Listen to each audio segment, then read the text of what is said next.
judge. So, interview mo agad siya. Parang kinu-question mo pa. Sorry. Binabawi niyo yung reaction ko. Sorry. Hindi po naniniwala po. Parang feeling mo ba hindi ka deserving? Hindi ka deserving maging unanimous choice? Mahirap lang kasi tanggapin sa akin. Hindi pa nagsisink in. It's overwhelming.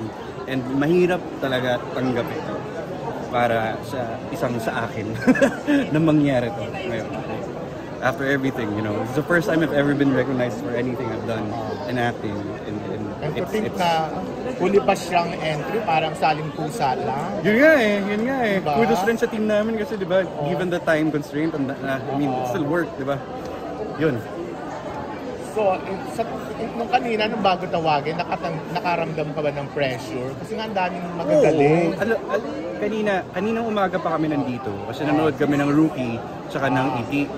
Tapos sabi ko parang pwede ba after ng Iti uwi na lang na kami kasi bumabaliktad na yung san ko. Gusto ko nang sumuka.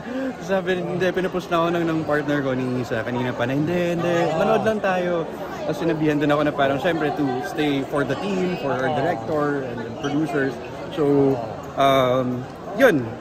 So, ayun, mukhang may rason naman pala kung ba't ako napilit mag-stay and ay nako. Hindi pa rin ako paniwala. Paano ka magse-celebrate? Ngayon, inom na ako. Gusto ko na uminom muna. And then, inom na ako. Pero mamaya, I think I'm gonna savor this with my loved ones kasi hindi ko rin pa ma-process ngayon talaga eh. Because with all everything that's happening around me. But when I get home for sure, it's deserve to ng mga mahal ko sa buhay to cherish this with. Because dahil rin naman sa kanila, ba't ako nandito ngayon. Okay. Thank you.